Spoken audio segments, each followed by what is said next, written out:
Pour plus de vidéos replay, abonnez-vous sur la chaîne YouTube TFM. Appuyez sur la cloche pour avoir des notifications.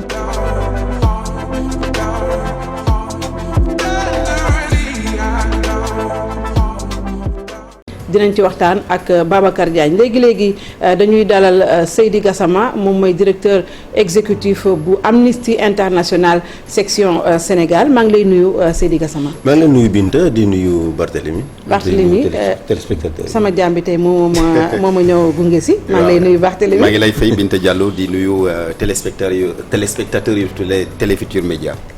tey jii Seydi Gassama ki nga xamante ne mooy Boubacar Seye jiite Horizon Sans Frontières dañu ko jàpp fii ci Sénégal yóbbu ko ci kaso bi est-ce que mën nga wax sénégalais yi lan moo ko waral. waaw damay d'abord nuyu Boubacar ci fu mu nekk di wax sénégalais yi ni que Boubacar li ko andil maanaam fitna bi ko état Sénégal teg dafa jóge ci information yoo xam ne daf ko jotoon d'abord ci benn séminaire bi médiateur de la République organisé woon te waa Union européenne teew fa ñu wax fa ay kaddu yoo xam ne kaddu yi dafa jëm ci ay koppar yi Union européenne dugal ci Sénégal ci mbirum xeex mbëkk mi maanaam immigration clandestine bi mu jógee foofu nag ci séminaire boobu moom dafa wutu audience mu dem waa Union européenne recevoir ko jox ko ay information yi nag bi mu ko jotee ci la dafay interview ci ay médias yu bëri divulguer ay montants yoo xam ne montants yooyu la waa Union européenne wax ne dugal nañ ko ci Sénégal. dañ ko dugal ci Sénégal bi ñu ko dugalee nag ci biir Sénégal gis ñu impact parce que nag immigration clandestine bi ñu ko fi commencé wax mu ngi ëpp ñaar fukki at. te bi léegi chaque année mu ngi gën a tar. mu ngi gën a amplifié rek di dem kon am na droit maanaam. wax nguur gi loolu ci état démocratique la bokk citoyen bu nekk wax ma sax di dire société civile waaye citoyen bu nekk wala parlementaire wala ku nekk am nga droit n'est-ce pas poser ay questions ne sa état dugal nañu alal bu bëri pour xeex tel ou tel phénomène gis ñu résultat wax leen ñu xaalis bi fan la dugg. mais est-ce que naka ngeen ko dépensé. waaw est-ce que dafa def ay dafa laaj. wala dafa affirmer il paraît que buñ ko juge bi laajee ana preuve yi joxew ko moo waral ñu yóbbu ko prison. waaw mais yan preuve lañ koy laaj. ci li muy wax ne dañoo état bi dafa. non d'abord dama bëgg vraiment ñaawlu comportement autorité judiciaire du Sénégal. Boubacar daf fi jógee décembre dem seeti. njabootam Espagne. bi mu nekkee Espagne ci nag waa section de recherche woo ñee ko dañ la soxla. dañ la bëgg a interroger ci chiffres yi nga xam ne moom nga divulguer. mu leen maa ngi ñëw ma pour toog Espagne maa ngi ñëw mu dugg avion di ñibbisi mais kooku dawul su bëggoon daw day toog Espagne jabaram fa la nekk ak doomam yi mais dafa ñibbisi lan moo tax ñu leen di ko fekkee aéroport fi mu wàcc avion rek ñu jàpp ko n'est-ce pas koo xam ne dawul mu ngi ñibbisi bàyyi la ko mu dem bi ci biir këram ngeen woo ko mu ñëw wuyu wala ngeen jox ko convocation mu ñëw wuyu mais ay comportement d'état policier yoo xam ne dañ ko bëgg def mu nekk une tradition ici au Sénégal te waruñu ko nangu. par rapport au motif ñoom nee nañu diffusion de fausses nouvelles. waaw fausses nouvelles par aussi.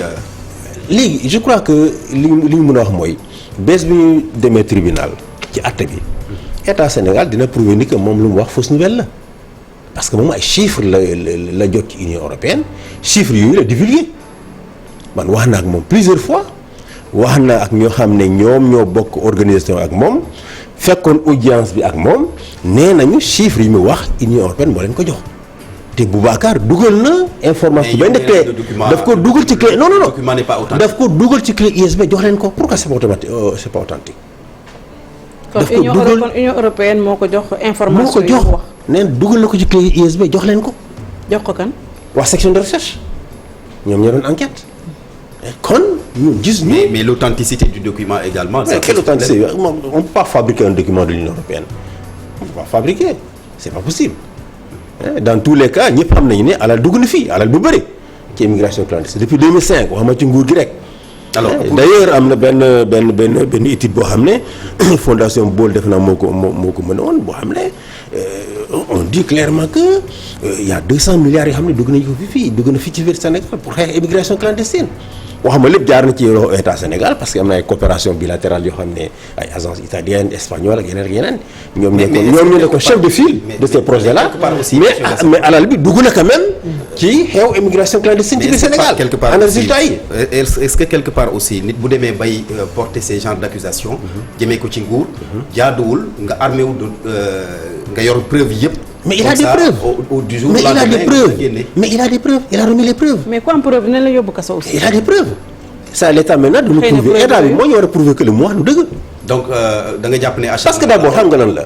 il faut pas que l'état la joue avec la liberté des gens. muy Sarr bi mu njëkkee génne mu ne laa diffamé nga xam ne diffamation xëy na du mën a tax ñu téye ko ñu ne léegi fausse nouvelle def retour de parquet nekk di xalaat seen biir. ban charge lañ ko mën a coller pour yóbbu ko automatiquement mandat de dépôt ñu ne délit de diffusion de fausses nouvelles article 255 ou am 455 ñu ko su mandat de dépôt. donc en tout état de cause dans un état démocratique priver une personne de liberté waroon nekk lu yomb. mais est-ce que quelque part aussi. parce que cadre yi bi mu ko yëkkati wax ko muy sax defoon na benn démenti au mois d'octobre. defoon na benn démenti loolu doyoon na ci état démocratique état boo xam ne bëggul jouer ak liberté nit ñi. da nga jàpp ne motif bi c'est trop léger. mais c'est trop léger vous savez ce code pénal là c'est un code pénal boo xam ne on l'a hérité de la colonisation. colon yi ñoom bi ñu demee bi ñu bàyyee fii ñoom dañu changer seen loi yi pour gën a dëgëral protéger les libertés des gens nous on la continue avec ce même code. état Sénégal c'est un état néocolonial état boo xam ne ni ñuy traité citoyen sénégalais yi wuutewul ak ni colon yi doon traité citoyen bi ñu fi jógee wax ma temps esclavage waaye bi ñu fi jógee ni ñu doon traité citoyen yi wuutewul ak ñoom tey ni ñu traité citoyen yi te loolu dafa war a jeex. est-ce que yow da nga jàpp ne Union européenne kontaanul moo tax mu jaarale ko ci loxo Boubacar Seye gannaaw ñoom mënuñu taxaw wax ne seen alal jaaru fu mu war a jaar wax nañu ko ci benn conférence séminaire moi j'étais invité à ce séminaire là dama moon jot pour dem fa Union européenne médiateur de la République ma ko organisé daf ma invité woon daf ma woo personnellement invité maa ngi ko nuyu d'ailleurs nit ku baax d'accord beneen souci bi ma am mooy Boubacar Seye ñëpp xam nañu c'est un lanceur d'alerte mais quelque part également est-ce qu'il y a pas un vide juridique est-ce que waruñu légiférer ñu définir lan mooy lanceur d'alerte seen statut comme ça au moins ñu mun leen protéger quelque part. loolu ñu ngi ciy liggéey parce que depuis 1998. parce que Binta Diallo bu jógee rek ne lanceur d'alerte la jàppee boppam. depuis 1998 Nations Unies dafa adopté. voilà c'est ça depuis 1998 Nations Unies dafa adopté benn déclaration boo xam ne ci loolu la jublu fexe ba définir lan mooy défenseur des droits de l'homme mën na ci boole lanceur d'alerte mën nañ ci boole syndicaliste te fu mu nekk nii réew yu bëri Côte d'Ivoire Togo Burkina ñoom yëpp am nañ ay lois yoo xam ne dañuy définir statut des défenseurs des droits de l'homme lan la mën a wax ñu topp ko ak lan la mën a wax ñu topp ko ak lan la mën a wax tamit te kenn du ko mën a topp ak bu ñu ko naree topp tamit fan la ñu mën a jaar pour topp ko waaw ñu ngi liggéey ci loi boobu am na déjà benn consultant bu ci liggéey bu am solo très prochainement on va commencer les consultations. mais de lan la risqué moom Boubacar Seye lan la risqué fausse diffusion de fausses nouvelles. mais bon une peine de prison. ñaata xamoo ko. ça dépend te lan mooy doon seen taxawaay au moins pour mu. am suñ taxawaay mooy Boubacar n'est-ce pas du ñu noppalu tant que Boubacar jógal fu mu nekk du ñu noppalu te lépp loo xam ne mun nañ ko def fii ci biir réew mi ak ci bitim réew nañ ko def waaw. d'accord bépp réew boo xam ne dugal nga alal fii ci biir Sénégal ci mbirum immigration clandestine nañ la interpeller dañu interpeller Parlement européen dañ leen interpeller waaw parce que encore une fois c'est une dérive liberticide. Boubacar dafa wax loo xam ne daf leen gêner ñu ne nañ ko yar parce que ñoom noonu la ñu xalaate nañ ko yar donc dañ ko jàpp dugal ko ci biir kaso même si le juge bi daf ko bàyyoon après suñu procureur moom dugal na ko ci biir kaso nëbb ko jànt pendant dina fa toog peut-être ay mois comme Guy Marius Sagna ou Adama Gaye nañ ko yar même si dee génne na après comme ça dinañu may jàmm mais loolu ça doit changer il y a beaucoup de choses qui doivent changer. comme changer de façon résumée pour yow les libertés le sont procureur là Sénégal. procureur bi ñëpp xam nañu ne day jot instruction Antoine Diome di jóge ci kaw du président du garde des Sceaux day jot instruction jàppal ma kii tëjal ma ko moom ci boppam mu choisir juge d'instruction bi ko neex ki nga xam ne yaakaar na ne soo ko waxee tëjal ma kii dina ko tëj loolu sax dafa war a jeex parce que Mali gii ku tooñ nag Mali gii gis nga procureur amul dañu war a réformer de sorte que procureur dootul am pouvoir choisir ban juge lañ jox dossier parce que moom on a constaté que tous les dossiers sensibles il y a que quelques juges d'instruction ñoom moom la koy jox. d'accord am na ñu jàpp ne Boubacar Seye. Mali gi sax président tribunal moom mooy choisir juge d'instruction bi nga xam ne moom la jot dossier.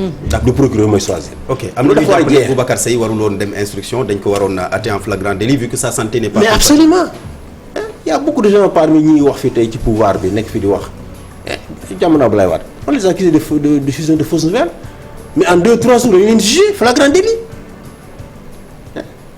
2-3 jours flagrant délit ñu jugé leen. mais comment va sa santé parce que l'instruction ça risque de prendre du temps c'est des mois. non gisaguñu ko d'ailleurs aujourd'hui sa famille nous a fait savoir que dañuy demoon di wuti permis pour gis ko ñu leen dimanche rek lañ ko mën a gis. loolu c'est quoi fu ñu ko teg dimanche c'est même pas un jour baax na war nañu di mën a seeti ci biir kaso loolu ñu ngi koy lijjanti ak avocat yi pour leeral ko en tout état de cause ce régime est décevant régime bi balaa mu ñu toog fii n'est-ce pas ay doomu Sénégal ñoo ñàkk seen bakkan 10 au moins ñu ñàkk seen bakkan waaw ñi fi nekk te ci nguur yi muy Macky Sall Moustapha Niasse ak ñeneen li ñuy diggoon Sénégal yi di moom la ñu def. oui mais leur assise nationale là leur assise nationale là c'est la plus grosse l'état de droit aussi. leur assise nationale là c'est la plus grosse escroquerie politique et intellectuelle du pays. Ils ont vendu aux Sénégalais les assises nationales la charte des assises nationales ak lépp li nga xam ne mu ngi woon ci biir réforme de la justice réforme de wala moderniser dëkk bi waaye bi ñu leen fale ba léegi lan la ñuy def ils n'ont rien fait. d'accord aucune réforme. d'accord mais je disais tout à l'heure que ñun tamit ci état de droit lañ nekk est-ce que nit aussi war na di prévaloir ci liberté d'expression pour di wax yenn yi. te amoo preuve liberté d'expression am na limite amoo preuve. am na limite kenn am ci droit diffamer nit. mais li ñuy wax mooy tey am na délits yu bëri yoo xam ne tey Sénégal diffusion de fausses nouvelles également. il y a beaucoup de délits non li ma wax mooy motif. il y a beaucoup de délits aujourd'hui au Sénégal yoo xam ne day dugal nit ci biir kaso. soo demee ci réew yu mag yi kenn duggatul ci kaso à cause de ces délits là les sanctions pécuniaires suffisent largement nit su la diffamé mën nañu ko juger condamné ko jox ko amende mu fay amende bi. mais këram mais jàpp ko ci biir kaso fausses nouvelles également ça c'est un délit. Ouais, mais surtout diffusion de fausses c'est un nouvelles délit c'est un délit diffamation délit. mais pour nous jusqu'à présent mais présomption pour nous jusqu'à présent il n'y a pas de diffusion de présomption. fausses nouvelles Oui. jusqu'à présent Boubacar nous le connaissons ce n'est pas encore établi. on connaît son parcours Oui. on connaît son parcours xëy na ñoom xamuñu parcours Boubacar on connaît son parcours il est rigoureux li mu wax daf ko xam il est très articulé di fi jóg rek inventé ay chiffres du koy wax non il a dit que alal bi dañ ko dugal gisuñu njëriñu alal bi. waa Union européenne ñoo ko jox. kon mais il demande des comptes. il demande des comptes. En tout cas c'est un dossier qui est pendant duñ ci xuus dañuy xaar tuuti xëy na yoon dina xam naka lay def ak moom bu dee am na ay preuves xayrun mais aussi gis nañ ne il n'est pas le seul c'est vrai que xaalis bi professeur Amsatou Sow Sidibé wax na ko dafa bu ko waxee noonu dafa bëgg état bi leeral askan wi fan la xaalis bi dugg. loolu rek la bëgg. loolu la bëggoon il n'a xam pas cherché autre chose. xëy na état bi dafa jàpp ne dañu daf leen accuser de détournement d'objectif lu ci mën a am mooy il n'est pas le seul mi nga xam ne waxoon na ko fi on a entendu Moustapha Cissé Lo mu ne que immeuble yi sax ci Sénégal yëpp blanchiment d'argent la moom am na ci ay preuves il a accusé directement ay ministres de la République de dealers ci affaire agriculture. Il y a des choses plus graves. Il y a des choses plus graves. des choses plus graves. Oui. te ñun yëpp ñu ngi fii dem ñu kaso. dégg nga fi ay. mais ay kàddu yu ñàkk a saa jëmale ko ci président. dara fekku leen ci. mais quand même li mu wax ça peut à la limite écorner l'image du Sénégal parce que l'Union européenne quand même c'est du n'importe qui. écoutez plan des relations bien sûr. écoutez l'Union européenne ils ont une représentation au Sénégal. Union européenne moo leen jox nee na. Union européenne éléments. ñu la gën a xam lu xew Sénégal. seen média yaa ngi fii. média yu mag yëpp yi nekk Europe ñu ngi fii Sénégal. kon c'est pas la déclaration de Boubacar boo xam ne RFI reprendre ko BBC reprendre ko benn média international reprendre ko moom mooy écorner image du Sénégal c'est pas ça. Oui, le mais problème c'est que Boubacar aussi il est bien écouté au plan il est international. bien écouté mais Oui. je veux dire que. Et donc je parfois veux c'est dire pourquoi que aussi je veux dire que li écorner image du Sénégal c'est pas la déclaration de Boubacar. Boubacar a posé des questions dérangeantes et évidemment ils ont pensé que il faut tout faire pour que. Mais on n'a pas il pose senti- plus ces questions. on n'a pas senti- et surtout d'ici à ñeneen ñi nga xam ne. waaw ñu ñu ngi ngi ci biir société civile bi ñu ngi ci presse bi. Ku mel ni di yow. fouiner n'est-ce da pas. nga yaakaar ne cible nga. maa suñu paree rek ñëw nañu maa ragaluma dara. est-ce que ragaluñu Amnesty International aussi. loolu ragaluma sa am dañu xam ne man ragaluma leen. te ragaluma kaso. waaw su ma mais sama gëm-gëm moom. waaw ci li ma nekk dama ko gëm. mais Boubacar aussi te dara mënul tax ma da ragal. doon xeexal aussi diaspora bi ak ñëpp mais sentir waaw diaspora ñu mobilisation bu baax a baax internationale ñu ngi koy taxal bu baax a baax. lu ñu def plein de déclarations yoo xam ne waa diaspora def nañ ko. bi mu mujj jot apparemment en Espagne ils ont. bi mu mujj jot léegi sama email mooy bu collecteur bi nga xam ne dañu bëggoon rapatrier seen i néew mbokk jamono. Covid 19 Covid bi. def nañu 150 déclaration. SOS Casamance ñu ngi à Paris def nañu déclaration. Il y a beaucoup de déclarations et ça va s'amplifier dans les jours et les mois à venir. Il y aura des actions. Il y a des gens, des avocats sénégalais, nos amis, nos connexions. On va mener la campagne pour obtenir sa libération. Boubacar serait une patate chaude entre leurs mains.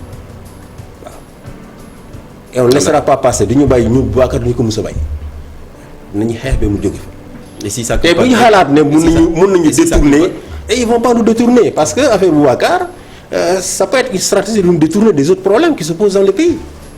tey organisation yu bare boolu ngeen pour xeex. ça ne nous détournera pas des autres problèmes yu fi nekk. yeneen atteinte aux libertés yoo xam ne n'est-ce pas ñu ngi ko fi def. Amnesty International article 19 ak ñeneen jóg nañu pour. mais ñëpp jóg nañu on va publier demain une déclaration boo xam ne c'est toutes ces organisations ñoo ko signé. on va la publier demain ñu ngi koy consolider di koy discuter suñu biir mais on va la publier demain. mais est-ce que dans le fond mën nañu wax atteinte à la liberté d'expression yaa ngi organisme nga di xeex ak yelleefu doomu aadama saa yoo sentir dara da nga koy wax normalement. sa morom noonu sa morom noonu sa morom noonu est-ce que ci conditions yooyu mën nañu wax ne les libertés dañ leen menacer ici au Sénégal. mais écoute les libertés sont effectivement menacées au Sénégal. Guy Marius Sagna ñaata yoon la dem kaso. combien de personnes ñoo fi jóg bëgg a manifester ñu arrêté leen dugal leen ci biir kaso. mais le droit de manifester et de s'exprimer c'est la première des libertés. dox ñaxtu.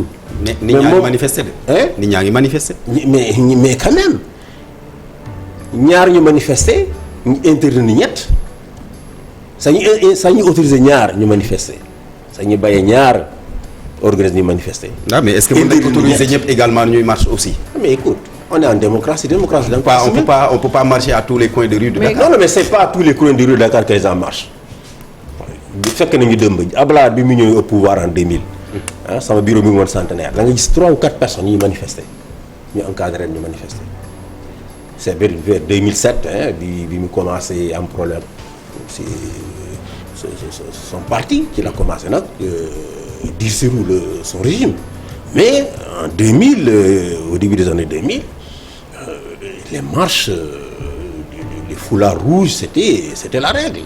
mais dañoo c'était le printemps des droits des libertés au Sénégal. yéen par exemple les organisations des droits humains dañ leen di dégg souvent ngeen di wax que les libertés ne sont pas respectées au Sénégal am na comité des droits de l'homme bu nekk Nations Unies avant Sénégal di fa jàll dañ leen di déglu yéen mais malgré tout à chaque fois Sénégal revient avec une bonne note. non mais c'est qui pas a vrai. tort qui a raison on ne sait pas. non mais c'est pas vrai. mosuñu dégg ñu épingler Sénégal. c'est pas vrai mais écoute. Oui. le dernier c'est le comité des droits de l'homme. oui. bi ñu fa jógee dañu mere seen représentants yi ba ñu dàq leen. n'est-ce pas parce qu'ils ont abordé l'affaire Ouais, Karim Wade. c'est parce qu'on les a interpellés. Oui. On les a interpellés. Oui. Maintenant l'appui il y a l'examen périodique universel. Oui. C'est une évaluation par les pairs ñeneen état ñooy toog. waaw évaluer ñeneen état. waaw moom laa wax. mais on sait comment ça se Sénégal passe. oui comment ça se passe. ah mais écoute les états ils se passent la pommade. Il y a que quelques états États-Unis et cetera ñoom ñoo évoqué quelques problèmes mais les états africains ils s'inscrivent tous. mais Sénégal quand même tane na ay réew yu bari ci ay réew yu bari. tane na réew yu démocratie bëri tane na réew yu bëri waaye réew yu bëri dañ ko raw am na réew yu bëri yoo xam ne il y a 20 ans de cela. ñu ngi woon ci gannaaw jeune démocratie aussi yooyu yëpp. non mais écoute il y a 20 ans de cela réew yu bëri ñu ngi woon ci gannaaw Sénégal ñu ngi woon ci dictature te réew yooyu tey soo naroon noté ñu ngi ci kanamu Sénégal. en tout cas keroog dégg nañu président mu ne bëggatul gis fulaar bu xonq ça veut dire que bëggatul gis kuy manifester. kan président loolu la ñu bëgg nit ñi nañu manifester nag. wax na ko 31 décembre nee na bëggatul. dama gis ne nit ñi nañu manifester. waaw. waaw bu yóbbu na tabax ñeneen kaso wala mu ubbi Stade Demba Diop def ko mu nekk une prison en cellule et les gens vont manifester. waaw te su bëggee deuxième mandat 2024 dina gën a tar ñu ne gën a manifester encore. amul droit mandat 2024. ah moo ko ne nee na il n'en a pas droit moo ko wax. waaw moo ko wax moom président nee na il n'en a pas droit wax na ko ci wolof wax na ko ci nasaraan waaw. est-ce que su juge en chef Ismaïla Madior Fall wax na ko ci wolof wax na ko ci nasaraan kon amul droit moo ko wax. d'accord ci mbirum. su bari wax waxeet nag bon li fekke woon Ablaye Wade rek moo koy fekk fii. d'accord ci mbirum Boubacar Seye bi ñu doon wax sànq yéen c'est vrai yéen a ngi def ay déclarations mais un peu dispersées. Non, c'est seulement... Est-ce que vous vous êtes réunis Oui. les organisations de défense des droits humains au Sénégal réunion boo xam ne yéen ñëpp a koy. mais Boubacar dëmb lañ ko placé sous mandat de dépôt. lu nekk suba da ngeen di génnee on est en train déclaration. de nous organiser. Ici au niveau national et au niveau international ñu ngi organisé wu. ah oui. da ngeen di internationaliser affaire ah mais oui. ah oui. non seulement ñun nañ ko internationaliser Boubacar. internationaliser diaspora bi la doon xeexal. diaspora bi n'est-ce pas ils vont se battre. oui internationaliser Sa famille, en termes clairs fan ngeen di jublu. hein? fan ngeen di jublu internationaliser. Ñan ngeen di Ah, ñoom yan xam nañ. structure Ñan ngeen di ñoom xam nañ. ah. ñoom xam nañ. ñan xam nañ ko. ñoom xam nañ waa état bi xam nañ. ñan ngeen di saisir waaw le mais wax parlement rek, de la CEDEAO. kan ak kan ngeen bëgg a saisir au plan toutes les international. instances yoo xam ne s'occupent des droits de l'homme on va les saisir. maanaam Hein? il faut nga wax ñu yàlla yenn instance. Ah mais évidemment on va commencer d'abord par saisir l'Union européenne parce que ñoom ñuy dugal koppar bi fii. on va les saisir. l'Union européenne est au Ne leen courant, kaay ñu ngi leen fi. C'est Ah, vrai mais que non, on va les mais saisir réagir officiellement. guñu, oui. On va les saisir officiellement. Oui. On n'a pas besoin que réagir c'est des diplomates. Les diplomates on connaît. da ngay wax dëkk bi nga xam ne moo la accueillir suñu meree ñu rappeler la. ils parlent pas comme ça. donc on est prêt à nous bagarrer. Boubacar dañu ko fa bàyyi ñu koy noot. c'est valable pour tous les Sénégalais. Ça aurait été un journaliste on ferait la même chose. Ça aurait été un syndicaliste on ferait la même chose. sama xëy yàgg na yoo xam nga ko. bi ñu jàppee ñoom Marème Sock fii. tëj leen boobu laa dugg ci droit de l'homme. ça a été une des premières batailles qu'on a menées. bu dee politicien la ak ñoom ci laa xam ne ñoom Castro ñoom dem si yàlla Iba Ndiaye ji. des syndicalistes très valeureux. kon c'est pas simple affaire de société civile. est-ce que yéen muy homme politique suñu la nootee dinañ la taxawal. journaliste suñu la nootee dinañ la taxawal. à plus forte raison kenn ko xam dafa bokk ci ñun. dafa mel ni yéen organisation des droits de l'homme yi dossiers yu dossier chaud yu nekk yu médiatisé yi yooyu ngeen di gën a défendre pour xam naa ñu seen organisation. tous les dossiers su ma la waxee ak su ma la waxee le nombre de Sénégalais yoo xam ne ñun dañu leen wutal ay avocats tey mu leen di défendre gratuitement. gratuitement yenn sax ñu ñooy fay avocats yi pour ñu défendre leen. Sénégalais lambda. lambda tey on a au moins une dizaine de Sénégalais yoo xam ne bari na ñoo xam ne n'est-ce pas peut-être dañuy rey seen mbokk ci benn commissariat wala boog dañ leen jàpp torturer leen teg leen lu métti am na xam sax dañuy daan leen seen kër jox leen ay avocat pour ñu défendre leen ñu ngi c'est des citoyens lambda kenn xamu leen ñoom xam nañu ko mais évidemment suñu la bëggee dénigrer dañuy wax waaw on ne défend que des politiciens mais c'est faux ils savent très bien qu'on défend tout le monde. alkaati bi sax suñ ko naree noot ci liggéey bu muy def suñu ñun nañu la taxawal alkaati bi ñoom sax xam nañ ko ñu nekk ci nguur gi tey ñoom yëpp dëmb ku ci jaaxal rek da nga jublu ci société civile ñoom yëpp. ba ci ku nekk ci bopp réew mi léegi yéen daal na jub ngeen noppi. hein na jub rek ngeen noppi. ñun daal li ñu bëgg mooy. doomu adama yàlla moo ko warmal yàlla def nation yi toog ñu adopté ay charte pour ñu protéger doomu adama sàmm akam ak yelleef. dans un képp pays koo xam ne dans un pays de droit. dans un pays de droit. waaw le Sénégal nag se proclame être un pays de droit. en tout cas dans les textes on a ratifié toutes les conventions internationales. n'est-ce pas. constitution réew mi macha allah elle est très protectrice des droits et libertés. mais tey jii Mais dans la pratique, gis c'est là où il y nañu a le problème. président assemblée votel na ko beneen joxaat na ko beneen pouvoir mu mun décréter état d'urgence assorti de couvre-feu ñu ne dañ ko dolliwaat doole si koo xamante ne déjà amoon na ko. xam nga yéen nag ngeen ko gisee. ñun lépp loo xam ne day wàññi pouvoir assemblée nationale. Est-ce que wàññi na ko est-ce que wàññi na ko mais wàññi na ko. ci naka. wàññi na ko parce que déjà loi bu 1969. loi boobu prévoiroon na déjà situation yi parce que là mu ngi naan président mun na décréter état d'urgence en cas de calamité publique. calamité publique mun nga ci dugal lu nekk. mun nga ci dugal calamité sanitaire environnementale ak leneen loo xam ne bokkul ci seen loi bi. c'était beaucoup plus large. te boobu mënoon a décréter état d'urgence mun na ko dem assemblée nationale ñu yee salaat ko te ñëpp xam nañu assemblée nationale Sénégal musul bañal président de la république dara. mu jamono Senghor muy am na du Diouf jamono Abdoulaye Wade assemblée nationale musul bañal président dara. da nga yaakaar ne am na yeneen nekk ci biir loi. surtout affaire santé ak environnement. mais loi bi mu tax mu tey seen xel. hein lu tax mu tey seen xel. dafa teg suñu xel rek parce que de par principe.